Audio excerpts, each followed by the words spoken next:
following is a presentation of the Belly Up Sports Media Network. Let me just say, after View distorting the belt to proclaim me the real world champion, I'm going to tell you all, with a tear in my eye, this is the greatest moment in my life. When you walk around this world and you tell everybody you're number one, the only way you get to stay number one is to be number one.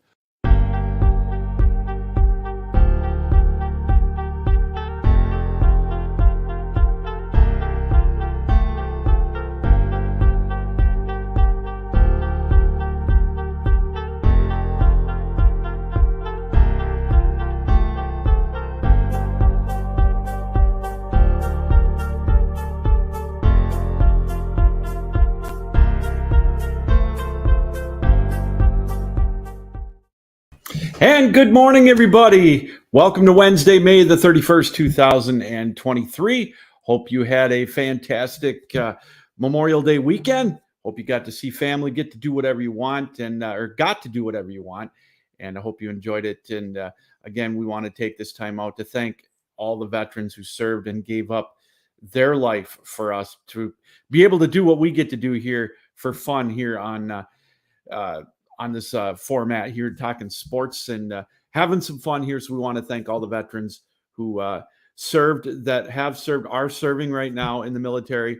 Our chapeau is tipped to you, our fedora tipped, however you want to call it. And we want to thank you. And we also want to thank everybody for joining us here on this Wednesday, May the 31st, 2023. This is another edition of the Captain Lou Extravaganza. We are live here on the Captain Lou Sports Network on YouTube. We invite you to take a chance and subscribe to our YouTube channel. We got a lot of great shows archived, great guests, some fun interviews throughout the years. And we want to invite you to be a part of the program as well by following us on Twitter at Real Captain Lou. Also our Facebook page, the Captain Lou Extravaganza, or drop me an email, sweetlou1965 at yahoo.com. We answer all the emails all the time in a very quick fashion, and it's a great way to be a part of the show as well. We are sponsored here, as always, on the Captain Lou Extravaganza by MahlerBros.com. If you want to look good on the golf course, remember, when you look good, you feel good. You feel good, you play good. Check out MahlerBros.com for their line of apparel. Great-looking polos, T-shirts, you name it. That's MahlerBros.com. And if you do join, or if you go on the website, make sure that you use the promo code BELLYUP for 15% off of your purchase. That's on MahlerBros.com. We got a great show planned for you here this morning. We're going to be joined in a little while by Chris Mascaro. He is the host of Next on the Tee and Thursday Night Tailgate podcast. We're going to talk some PGA golf with him. The PGA Championship, of course, about a week and a half ago, a couple of weeks ago now, Brooks Koepka wins his fifth major, and we're going to talk to Chris about that. Of course, Michael Block with the impression he made, the club pro that with the big hole-in-one and getting the invites for a couple of tournaments and his impact on his play. And, of course, the LIV Tour, and we'll take a look at the upcoming U.S. Open, which is coming up in a couple of weeks out at the Los Angeles Country Club. So Chris, very generous with his time this morning. He'll join us in a little bit. Corresponded with him a little while ago. Hopefully we'll get him on here in the next 5 or 10 minutes. So should be a great conversation. If you like golf, really invite you to stick around and take a listen and a watch to that. Stanley Cup playoffs are down to the finals now. Dallas and Vegas, they concluded their series with Vegas steamrolling Dallas in game 6 of that tournament. In Dallas, the finals are set, as we mentioned. Vegas came out rather quickly, as they have in that, as they did probably, I think, 3 times in their victories, scored in the first 5 minutes of that game, and just they came out guns a-blazing, if you will, and jumped out to a quick 3-0 lead after the first period, and there was no looking back for the Vegas Golden Knights. They're deep, they're quick, they're big, they're playing with a purpose, as are the Florida Panthers. Of course, they dispatched of the Carolina Hurricanes in a 4-game sweep. So now it's going to be Dallas and Vegas and Florida in the Stanley Cup Finals starting on Saturday. And that's going to be an interesting matchup. You got two teams, I think, very closely matched, two deep teams. And don't let that 8th seed fool you if you're the Florida Panthers. We talked about it quite often. They were the President's Trophy winners last year.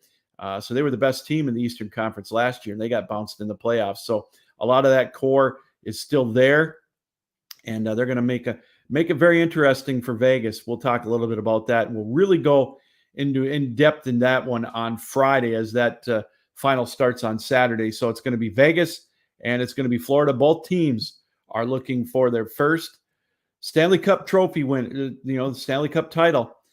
Vegas was there in 2018, their inaugural year in the NHL. They made a historic run. They got beat by the Washington Capitals in 5 games.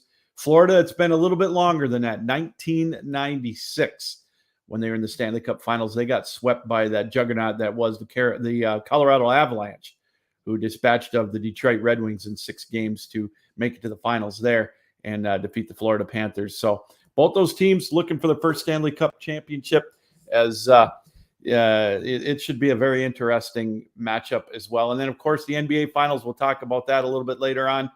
The Denver Nuggets and the Miami Heat are looking to stake their claim to the NBA title. Denver looking for their first NBA title as they'll take on. That will start tomorrow, so we'll preview that a little bit later on. But right now, we talked about our guest, Chris Mascaro, coming in. Let's see if we can't bring him in as let's talk some PGA golf with him. Chris, how are you? Thanks for taking time out to be with us this morning. I can't believe you asked me. I'm honored to be here. Thanks, Lou. Hey, it's the pleasure's all mine. We got a lot to talk about. I love the talking golf. This is a pleasure for us to have you on. Let's get right into it. I want to talk about the PGA Championship. I know it was a couple of weeks ago, but Brooks Koepka, it seems like he's back. There was a time that we thought that he may not play again. He lost his swing, if you will, but he came back, won that 5th major pretty convincingly, in my opinion, Chris. And now with his 5 majors, first of all, should he be considered one of the all-time greats in the world of golf? Oh, for sure. I mean, there's only a handful of guys that have won more tournaments than, more majors than Brooks has. Obviously, only 9 wins on the PGA Tour, 5 of which are majors, which is unbelievable just to think about. Mm-hmm. And then when you think about those 5 compared to some of the other greats of the game, yeah, he's right up there. Look, nobody has, I call him like the Chris Carter of golf, right? You remember back in the day when Chris Carter first came into the NFL, all they said is all he does is catch touchdowns. All Brooks Koepka does is win majors. Yeah, the guy is phenomenal about rising to the occasion and winning major golf tournaments. So the thought that he wouldn't be talked up there with all of the greats in the history of the game is silly to me. The guy is just unbelievable when the major championship is on the line. And we'll probably talk about this a little bit, but I think he's the odds-on favorite going into LA Country Club for the U.S. Open. You can't discount what he's done. You're right. Not that long ago, we were wondering if he would ever win a golf tournament again. And we've seen the Netflix special and how he lost confidence in himself and the knee injury and all those sorts of things, which probably led to why he went to go play over on the LIV Golf Tour, got the money thinking that he's not going to win that much again. So I'm going to take this money and run, and then got healthy again. And then Brooks Koepka was back, the guy that we have seen win back-to-back U.S. Opens, the guy we've seen win 2 PGA championships, now 3. So the idea that he isn't the favorite and isn't back and isn't one of the all-time greats, to me, holds no water. He absolutely is. Well, he proved it. You're exactly right. I want to touch on something you said about the mental aspect of it. The legendary story of David Duval. He was up there, one of the greats, and then he fell off. And a golfer that I don't know if he's fighting the demons on the mental side of it, but Rory McIlroy had struggle at the Masters. That's a weight that he's going to have to bear until he wins, a green jacket. But I thought he looked pretty good in the PGA Championship. He made a heck of a run. Obviously, he didn't win it. there's a lot. You brought up a great point about rising to the occasion in the big moments, and Rory has done that in the past. But how difficult is that to be able to do that when the brightest lights are on? Yeah, for sure, right? I mean, the thing, and it happens for all of us, right? That's not at Mhm. a major championship. I mean, I was talking to some guys on my show last night about this very topic. I mean, whether it's our own club championship, a member guest, a member, whatever it is, right? For I mean, sure. tournament golf is different than playing golf with your buddies on a Saturday or Sunday, whenever it is, right? It's tournament time, that's a difference between playing golf and playing tournament golf. Now you ratchet that up, several notches when we're talking about a PGA Tour or any professional tour event, whether it's LPGA or Champions Tour, whatever it is. And then you take that up even further when it's a major, right? So, the thing that we're starting to worry about with Rory is he hasn't won a major in a really long time. Mhm. So where is that? Look, we loved what we saw a couple of years ago at the Masters, when he and Colin Morikawa both hold out from the bunker on 18 and Rory ends up finishing second. That's nice, right? It's different when you're sort of backing into a second place and you really don't have an opportunity to really win the golf tournament. Not a lot of pressure on you at that point. So you can play well and you're freed up to play whatever however you want and that sort of thing. You're not worried about the next shot in that. So I think what we've got to get from Rory, and we've seen him win earlier this year. Now, I mean, it peaked kind of early this year and it's kind of fallen off, ever since. But what we need to see from Rory is to be out in front early, be around the top 1, 2, 3 places in a major championship and hang on to that lead and bring it home. We haven't seen that in a while. So I worry about that with respect to Rory. And look, the Masters, and the same thing holds true for Jordan Spieth at the PGA, right? They're both going for the career Grand Slam, and we Mhm. really haven't seen them actually compete in it, right? Yeah. We like I said, we got the Rory in the second place, but that was sort of a backed in second place. We haven't seen Rory leading a Masters coming down the stretch. We haven't seen Jordan Spieth leading a PGA Championship coming down the stretch. So we want to be able to see that happen. But you're right, from a pressure packed position, it doesn't get any. Like I say, you talk about all the different levels. Well, leading a major is and winning a major is one of the hardest things to do. Now you're going to layer on top of that completing the career Grand Slam, all of those thoughts in your mind as you're coming down the stretch to win those tournaments. Got to be unbelievable pressure. And look, we all do. We all get ahead of ourselves out on the golf course, right? Whether it's, hey, I'm trying to break 80 or 90 or whatever it is for the first time. Right. Hey, if I only can par these last 2 holes, I'm going to break 80. And that pressure that we put on ourselves to try to do that. And the next thing you know, we make double on 17 and it's all over and that sort of thing. Now you extrapolate that to what it must be like for those guys. Incredibly difficult. Wow, that ties in great to my next question, Chris. Michael Block, he got the hole-in-one on Sunday. I believe it was on 15. And then he still needed to get up and down on 18 to make it a tie for 15th so he could qualify for next year's PGA. Obviously he's caught the hearts of the average golfer. A pressure situation, one that he probably had never experienced, may never again. What a great story. But I want to ask you too about, the comments he made. I know he had that little boost of confidence about if he had the length of Rory, he could be right up there all the time. I think if I had the length of Rory, I might be able to break 80 myself, but what a great story for that. It was fun to watch. And obviously I don't think it'll last, but what a great subplot to that PGA Championship. No, 100%, right? I mean, to your point, it captured all of our imaginations. I mean, look, there are folks that believe that the PGA professionals shouldn't be out there in the tournament. They don't belong there. They haven't earned it, whatever that opinion is. But I think that's what makes the PGA Championship great is that our local PGA professionals have an opportunity to go out there and qualify and play. And God bless them for doing it. And Michael Block obviously became, our focus for many, almost outshined the idea that Brooks Koepka won the golf tournament. It was like, Michael Block did this. And oh, by the way, Brooks Koepka won the tournament. So it was wonderful to see. It brought a smile to all of our faces. He was so genuine in the things that he said and, the reaction when he found out he was going to play the final round with Rory, and the reaction of when the slam dunk hole-in-one came on the back nine, and, did that go in? Rory, did that go in? I mean, those are all things were wonderful. And then the up and down, to your point, on 18. And I don't know that he had any idea that he needed to do that to finish tied for 15th and get himself into the tournament next year. But it was just sort of the storybook ending, right? We all wanted him to be able to get up and down. We wanted to see that par. We wanted to see him go on and have some other success. And that was wonderful.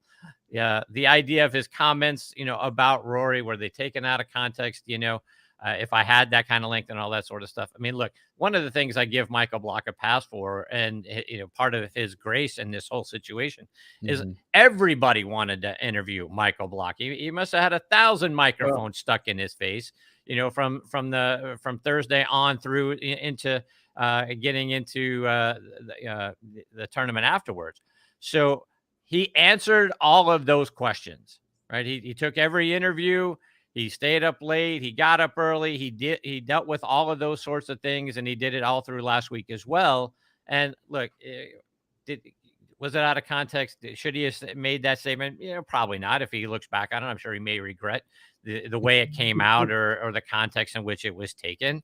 But, by the same token, if you ask me the question, like, hey, Chris, if you could hit it like Rory, could you be out on the PGA Tour? Heck yeah. If I could hit it like Rory, we'd all be out there, on the PGA Tour, competing for tournament wins and major championships. That's sort of the dream. I wish I could bomb the ball 325 on average and 360 or 70 from time to time and that sort of thing. So, yeah, I mean, amazing. I give him a lot of credit for everything he went through and everything he accomplished. We're joined by Chris Mascaro, host of Next on the Tee and Thursday Night Tailgate podcast. It's a great podcast. Everything you want to know about the world of golf. I strongly recommend you watch that. Chris, before we get to the U.S. Open, the Memorial is this weekend, and I saw you tweet something this morning. It just about Jack Nicklaus, and it's fascinating. No, I knew about the 18 majors, and I think the 19 second place finishes, but he's got, correct me if I'm wrong, 46 top 5 finishes in majors or something to that effect, which is, to me, that's one of the most reachable stats I think you'll ever see, especially now. There's a lot more, I don't want to say a lot more competition, but it's tougher, I think, these days than it may have been, a little bit tougher than back in the 70s. Yeah, Lou, I've had this kind of back and forth with lots of folks on social media and that sort of thing. Well, it was easier for Jack. The talent wasn't as good, and I don't buy that for a second. I mean, you go back and look at the Hall of Famers that Jack played against versus the Hall of Famers, or even the potential Hall of Famers that Tiger Woods played against, and it's no comparison. Way more in Nicklaus's era than there is in Tiger Woods' era. To your point, and Justin Ray, kudos to him for coming up with these 18 unbelievable stats from Nicklaus's career. And you're right. He finished first, second, or third in major championships 46 times. Wow. And just to give context to that, that's 20 more than any other player in history. Tiger is second with 26. So think about that. 20 more times for Nicklaus than Tiger Woods. He's the only player in men's golf history to have a first, second, and third place finish in each of the 4 major championships in a year. I mean, the list just goes on. It's staggering the number of things that Jack accomplished over his career. And in comparison, and I say this all the time, when you really compare the stats for what Jack was able to do, and again, people talk about, the top 100 players now. I mean, anybody could win on any given week, which is true. And I don't take that away. But I think, the same was true back in the day for Nicklaus, because the 100th player back then was just as good as the 100th player right now. So the stuff that Jack did was remarkable. And for the amount of time that he did it was even more remarkable. So I'm a huge Nicklaus fan, as you can tell. But tremendous player and clearly the greatest of all time. Well, you've got a rise out of my dog. I apologize for that with the barking in the background. Hold on one second. Hey, thank you. That's the peanut gallery back there. I guess that worked a lot. Anyways, what I wanted to ask you too is it's the 50th anniversary this weekend of Johnny Miller shooting at 63 in the Open, and at the time it still hasn't been topped, if I'm not mistaken, in a major. And he had a rivalry with Jack Nicklaus that to me it was like the villain against the hero, because I was always a Nicklaus guy, wasn't a Johnny Miller guy, but not taken away from what a great golfer he was. And man, it's hard to believe it's 50 years ago that took place. Yeah, it really is. And look, as I say, I'm a huge Nicklaus fan, but you can't take anything away from Johnny Miller and the things that he accomplished in the mid 70s. That 1975 Masters is one of the greats, ever. The three of them with Weiskopf coming down the stretch and Nicklaus obviously holding on to win. But Johnny Miller was as brilliant a golfer as there was over a short period of time in those mid 70s. Just like, Brooks Koepka is now with majors. Johnny was a guy for that stretch of time that was going to be if you were going to win, whether it was a green coat or a US Open or an Open Championship or whatever the tournament was, he was going to be a guy you were going to have to beat coming down the stretch. And Johnny wasn't going to be nervous about it. He liked it just like Nicklaus, thrived on that moment and dealing with the pressure and coming down the stretch with an opportunity to win. He wasn't going to shrink away from it. So that Open at Oakmont is a huge classic. I'm originally from Pittsburgh, Oakmont, just down the road. So I have a lot of reverence for that golf course and what Miller was able to do there in that U.S. Open. So we've got the U.S. Open coming up in a couple of weeks. It's at the Los Angeles Country Club. And, it's a major's never been played there. So that's interesting. Obviously it's going to be a difficult layout. The track is always difficult for the US Open. The greens are usually, the rough is always longer. First of all, if you're a betting person, how do you bet on a major? I mean, is it really a crapshoot? I mean, I've never bet on someone to win it outright. I've always do round by round bets, just something to keep me a little more interested. But obviously there's no foolproof way, but what am I going to look for, first of all, in the US Open coming up at Los Angeles in about 10 days?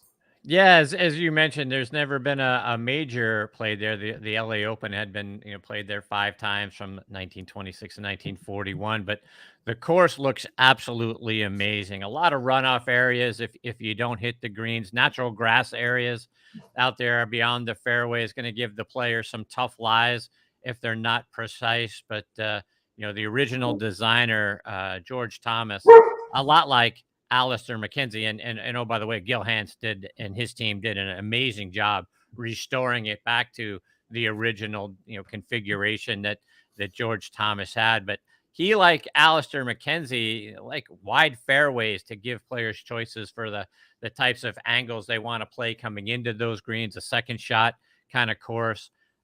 Firmer, obviously, we see firm. High rough and that sort of thing. What is going to make this one a little bit different is they've got Bermuda grass out there. So as they grow up that rough, it's going to become gnarly for the players if that ball settles into that rough, and they're going to try to make it that way. We're used to seeing tall, thick rough, but they're going to kind of dry it out a little bit so that ball nestles kind of down into that rough. And since it is Bermuda, it's going to catch the hosel and it's going to catch those club faces a lot more than what I think those players are used to seeing. You're going to see some eroded kind of looks, particularly around the bunkers. And then as is typical in the weather, and we'll see how it plays out 10 days from now, but it's usually a little bit more gloomy in the morning, sunny and windy conditions in the afternoon, which is going to make it that firm and fast kind of track that we're used to seeing in a U.S. Open.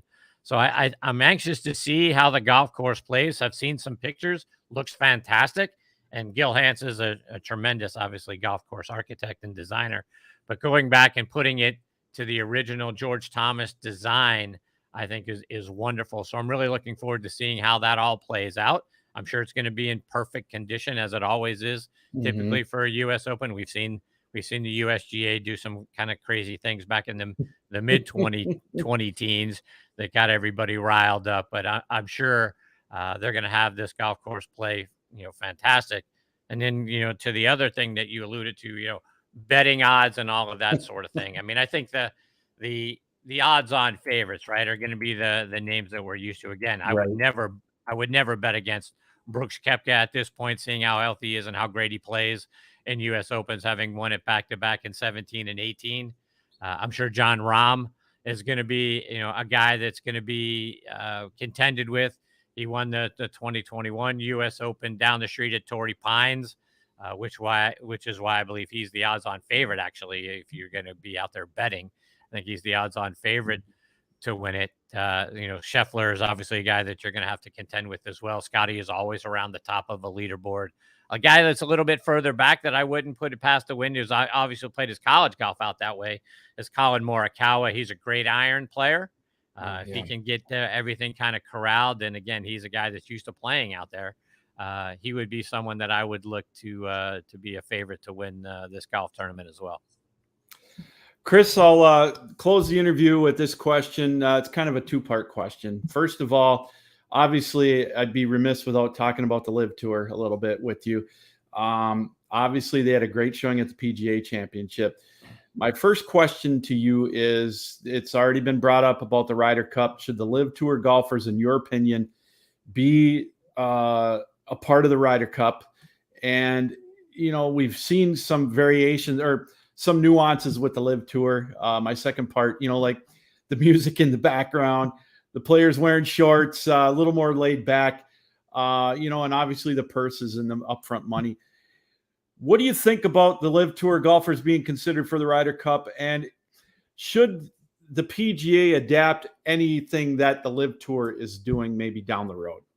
So let me take that one at a time. Should the LIV Tour players be allowed to play in the Ryder Cup? 100%. Look, as Brad Faxon and Brandel Chambly debated on the Golf Channel, right, last week or whenever day that was, I think Fax has got it right. Look, these guys aren't playing for their tour. And, oh, by the way, the PGA Tour doesn't run the Ryder Cup, right? It's a PGA of America event, and those guys were playing in the PGA just this past week. So, yes, those guys should be. You're playing for your country. You want the best players out there playing against one another. Rahm said it just the other day as well when he's talking about the European side. He's bemoaning the fact that Sergio Garcia, who's the best Ryder Cup player ever, isn't going to be a part of that team, isn't eligible to be a part of that team. And there's always been a great Spanish duo, right, going back to when Seve and Jose Maria were paired together. And obviously Rahm and Sergio have been paired together. I think we lose out by not having Sergio even be eligible to play because the DP World Tour has told them, they're definitely out. The PGA of America hasn't said the same about the LIV players. And look, do you want, a Dustin Johnson on that team? A guy just went 5-0. You're telling me you don't want a Dustin Johnson on that team? You don't want a Brooks Koepka on that team? You don't want a Bryson DeChambeau, who seems like another guy who's fought his way back from injuries and getting back into form into the top of his game? You don't want those guys a part of the team? Seriously? Come on. Of course you do. So I think 100% those guys should be allowed to be a part of the Ryder Cup team. And I'd be surprised, at least on the U.S. end. I mean, think about it. Brooks finished second at the Masters, tied for second, and he just won the PGA. If he goes out and wins the U.S. Open, Zach Johnson doesn't want that guy on the team? Come on. Of course Zach Johnson wants that guy on the team. Zach wants to win. And again, it's not about the PGA Tour at this point, and nor is it about the DP World Tour. And to your second part of your question, I mean, look, the PGA Tour has already adapted just about everything that LIV did, right?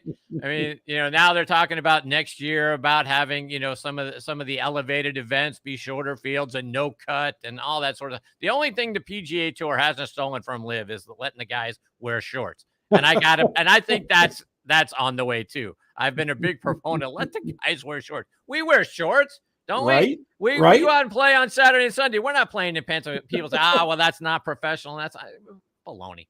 I mean, look, they're out there playing in joggers and hoodies. Yeah. So we're drawing the line at shorts. That's where, I mean, the joggers don't even go all the way down to the pants. You see their bare ankles and all that sort of stuff, and they're wearing hoodies. I mean, Okay, let them wear shorts, for crying out loud.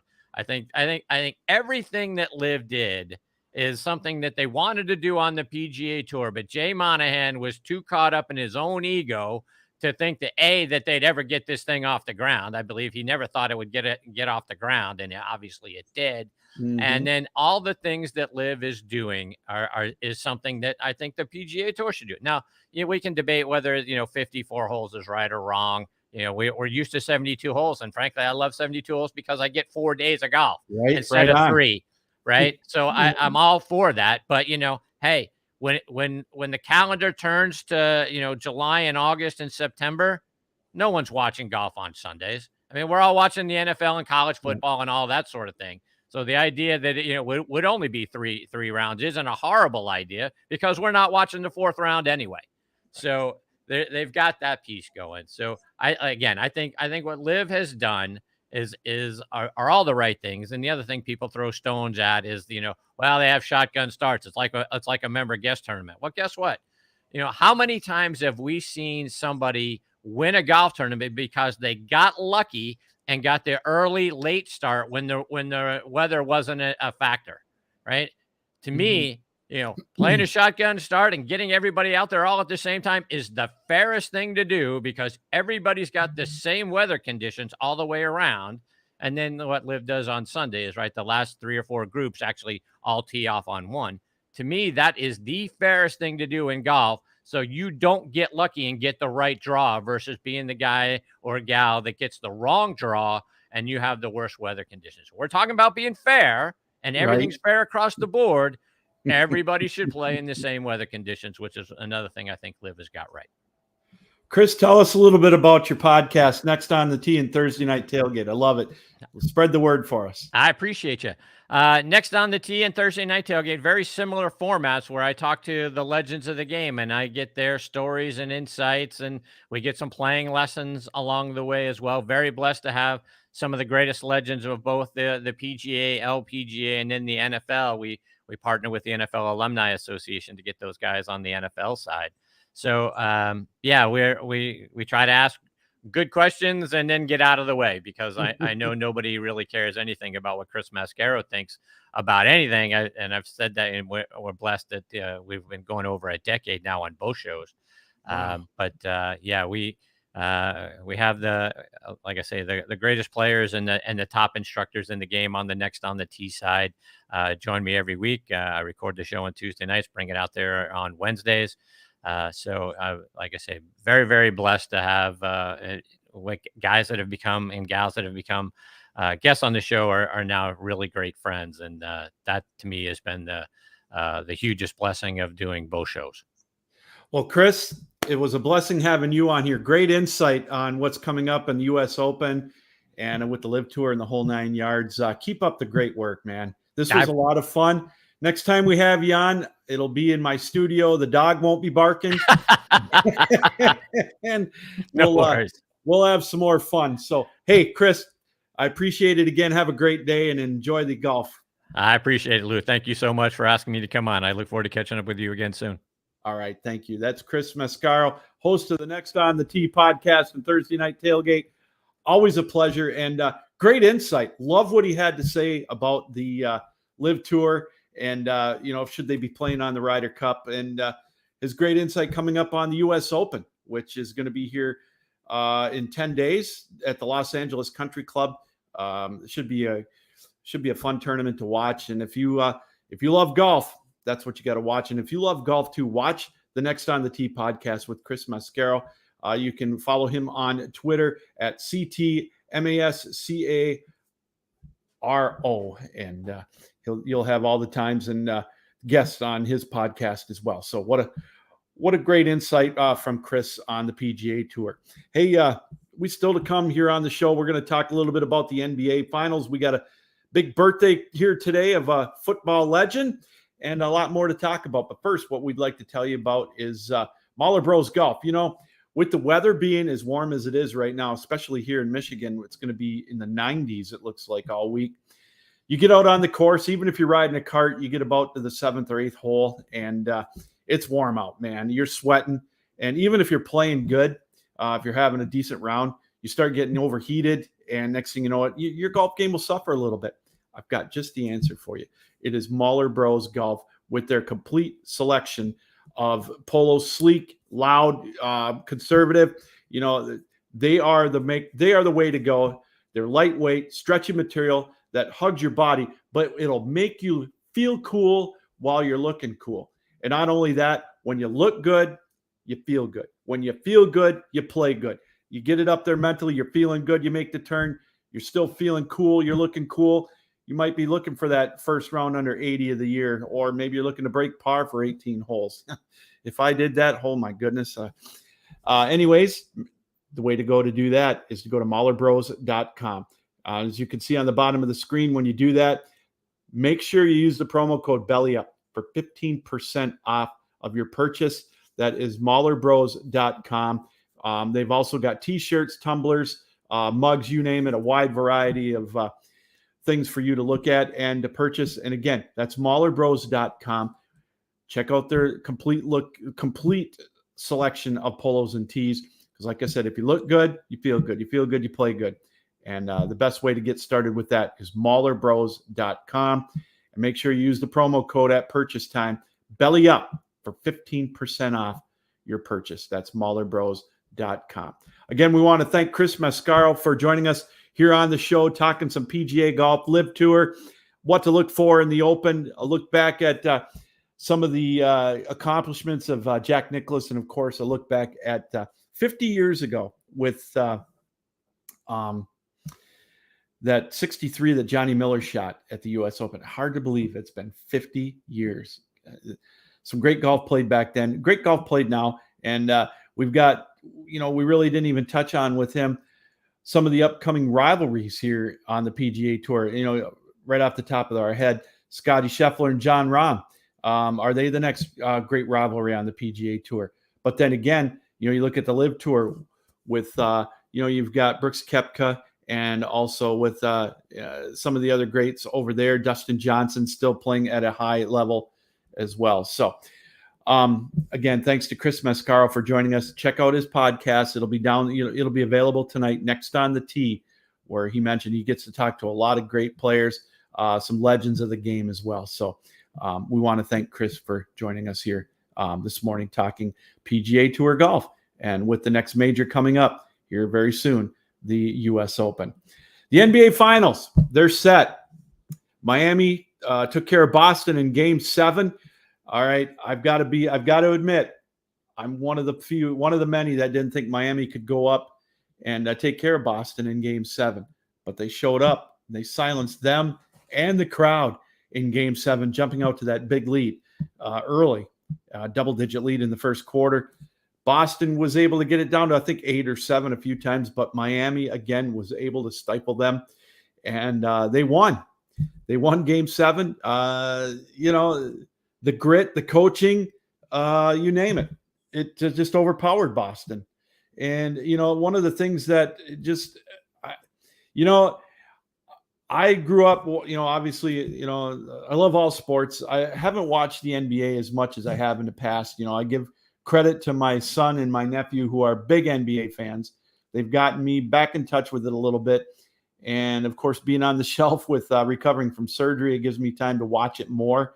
So I've watched it. And one of the things that really just bothers me about it is, again, the reliance on the three-pointer. Now, I know that you've got the analytics and this and that. They say, well, take a couple steps back, you get the extra point. Well, 16 for 77 in the last 2 games from 3 by Boston. And, sooner or later, you got to look at it and say, this isn't working. If that's how they're built, then that's how they're built. I get it. But boy, Miami, they just exploited that to perfection. And obviously they got better contributions in Game 7 by their bench players and their core players. Caleb Martin, 26 points. A lot of folks thought that he should have been the MVP of the Eastern Conference playoffs. I don't know, between him and Jimmy Butler, I guess it was close. Jimmy Butler led that team. Love his moxie. And, he's got the confidence. And, it just came across as such a laissez-faire attitude by Boston in Game 7. I talked about it on another podcast, No Credentials Required, last night. It looked like Boston showed up at the Boston Garden thinking, or TD, whatever it is, whatever they call it now. I'm always going to call it the Boston Garden, the old fuddy-duddy that I am. But they showed up thinking, well, the mystique is going to help them win. And it was just like, well, we just didn't show up. We didn't play as well, blah, blah, blah. But, I just didn't see the fire. Now, I'm never going to accuse a player of quitting. It sure looked like Boston quit in game 3. But it looked like they jumped out when Miami jumped out to that big lead and Tatum turned his ankle. I get it. That didn't help the cause for Boston. But, where were the other role players? Where's Jaylen Brown? He sure didn't step up. Horford, maybe he ran out of gas. They asked a lot out of him in the playoff. I'm not going to blame him at all. I thought he played fantastically throughout the playoff run for Boston. But where are the other players? Marcus Smart, I thought, had a bad game in game 7. It just overall. And Mazzulla, if he's around next year, I hope that he learns from this. If you're a Boston fan, those that know me know I'm not a Boston fan. They were the hated rivals back in the 80s with the Pistons and, the Lakers and the Pistons. I mean, so I don't know. I mean, it just, I'm mystified how many teams live and die by the 3. And, Miami, I think, benefited from that. They exploited that big time. Now, what do they do against Denver? I think Denver poses a much bigger challenge for them on all points. They're bigger. I think they're a more talented team, but I think Boston was too. But Miami had the heart. They had the grit, and they had the coaching advantage against Boston. It proved it out.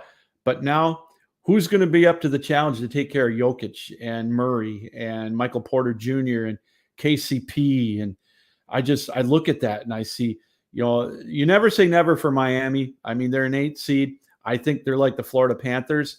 They both started out slow at the gate. Miami was a number 1 seed last year and didn't make the playoffs. I don't know if their fool's gold is an 8 seed. They were lucky to get in like the Florida Panthers were in the NHL, but now they're riding that wave of momentum. But it's a different story. Now game 1 tomorrow. They go up into the elevation of Denver. Denver's been able to rest for a while. Now it's going to be one of those things. Will emotion and adrenaline play for Miami in the first half against Denver? It just might be, but they might run out of gas in that. I don't see Miami being able to hang on and hang with Denver for 7 games. I think it could go 5 or 6. I was on, again, no credentials required last night with Ryan McCarthy and his gang. What a great show that is, by the way. Another one of our great lineup of shows here on Belly Up Sports. And I took Denver in 5, and I'm going to stick by that. I just think Miami will be able to win one in South Beach. If they steal one in Denver, yeah, obviously, then, they could ride that momentum. I don't see it happening.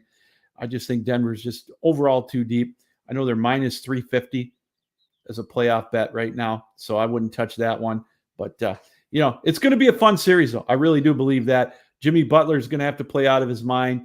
One of the things, though, that just bothers the hell out of me, and I want to bring this up right now, I listen to people saying nobody's going to watch it. No major market teams in both the Stanley Cup finals as well as the NBA finals.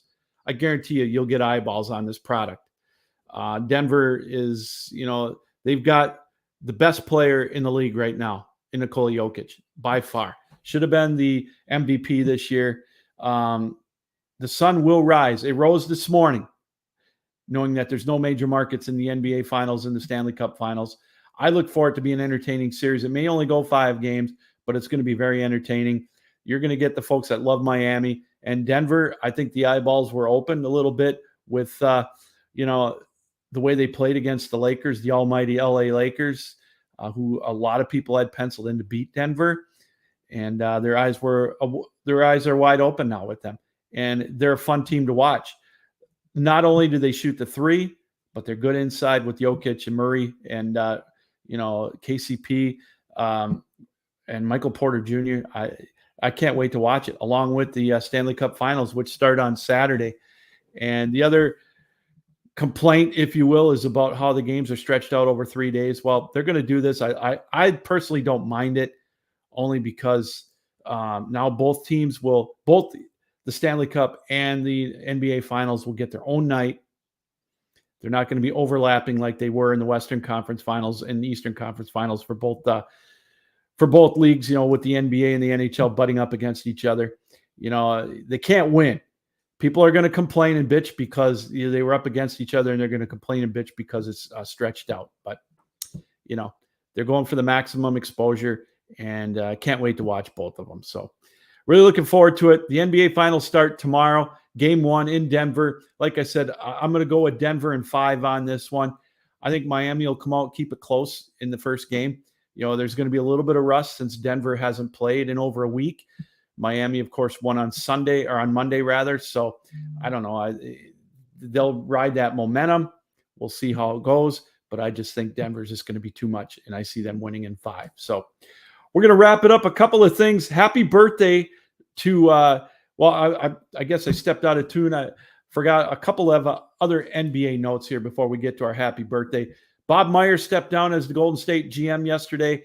What a run, 12 years for him at the helm of the Golden State Warriors, helped build a dynasty. Not sure what that's going to do for them. He's burnt out. Don't blame him, but he's young. He's 48 years old. I'm not sure if he has to wait a year. I think he had a year left on his contract, if there's a no compete clause or whatever in that, but he'll resurface in the NBA. I know Kevin Durant wants him in Phoenix, but he had a hell of a run putting together that cast there in Golden State, winning 4 championships. He was 2-time GM of the year. He'll land on his feet if he wants it in the next couple of years. Obviously, I'd love to have him in Detroit, but we all know that's not going to happen. Nick Nurse, he got a new job. He landed on his feet. He's going to be the head coach of Philadelphia. He takes over a team that's talented, probably underachieved, no doubt about it. Now, my next question is James Harden going to stay? I honestly think Nick Nurse probably doesn't want him. If he stays, obviously he's going to get $50 million a year, close to that being James Harden. And my next question is, how well is he going to get along with Joel Embiid? And Joel Embiid, kind of his laissez-faire attitude. I know the guy wants to win. They've been close. Philadelphia has. Will this push them over the top? Nick Nurse, he's won a championship with Toronto, and he did well with a lot less talent. I think it's a good hire. We'll have to wait and see how the chemistry is going to be, though, in Philadelphia. All right, let's get back to our happy birthday. That, of course, to Broadway Joe. Can you believe Joe Namath is 80 years old right now? Happy birthday to Joe. He's been a Jets ambassador for years and years and years. One heck of a talent coming out of Alabama all the way back in, 1965? Before my time, obviously. But I do remember watching Joe Namath with the Jets. I was a little too young to watch him in Game 3 or Super Bowl 3 with the guarantee against the Baltimore Colts. But I did watch him towards the tail end of his career. And, of course, that ill-fated year with the Rams. One heck of a talent. Obviously, his career shortened by multiple knee injuries. But a personality. He was one of a kind back then, a trendsetter. And still going strong at 80 years old. So happy birthday to Broadway Joe. 80 years old today. Unbelievable. And we'll wrap it up tonight, or this morning rather. The Oakland A's had to get an MLB note in here today. Hey, they've won 2 straight. They're 12-45. By far the worst record in the MLB. They're looking at potentially setting a modern day loss record. And but it's crazy. I saw this stat. They are tied with the New York Yankees for the lead for most walk-off victories with 5, as they had their 5th walk-off victory last night. They've won 2 in a row. And on a side note, how many of you watched the video? I tried to get the video to show it. They had a fan jump out of the stands before the game started last night. Usually when somebody steps out, they get crushed. They get cold cocked out in the outfield or whatever. This fan jumped out onto the stands, onto the field, touched third base, ran the bases backwards, touched second, touched first, touched home plate, and then jumped back into the stands without anybody getting them. Only in Oakland, man. Maybe the security guards have already moved to Vegas because the rest of the team is. What a sad state of affairs, man. And I know plenty of good seats are available as they go for 3 in a row tonight to try to make it 13 and 45. But had to share that with you. I saw that this morning. I thought that was fun. So, well, hey, that's going to do it. Wow, this show has flown by as usual. And we want to thank everybody for joining us here this morning. The Captain Lou Extravaganza on the Captain Lou Sports Network, powered up by Belly Up Sports. And check out our complete lineup of podcasts. We've got a great group of guys and gals that work tirelessly here at the network. Also with our articles, check us out, bellyupsports.com, talking about everything in the world of sports, from pro wrestling to pro baseball to football, lacrosse, soccer, you name it. And the Stanley Cup Finals and the NBA Finals now will take over the spotlight here in the next couple of weeks, along with the U.S. Open on the PGA Tour. So we got a lot to unfold here in the month of June as it's championship time in the world of sports. And then, of course, things die down a little bit. Baseball will take over the spotlight in July, and then football season starts up in earnest with preseason for both the college and the pro. And we'll be right here for all of that here on the Captain Lou Extravaganza. One more time, thanks to Chris Mascaro for joining us from the Next on the Tee podcast. Great insight on the PGA Tour and the Live Tour and the upcoming U.S. Open Championship out at the Los Angeles Country Club coming up starting on June 10th, I believe. So always great to talk PGA Tour golf, and great to have Chris Mascaro on to talk about that as well. And of course, we want to thank you, the viewer, for taking out your time to watch us here on the Captain Lou Extravaganza. We'll see you Friday, by the way, for another Free-for-All Friday. We'll preview the NHL Stanley Cup Finals. We'll go through Game 1 of the NBA Finals between Denver and Miami, and everything else that's going on in the world of sports. All right, everybody, for Chris Mascaro joining us, I want to say thanks to everybody for tuning in.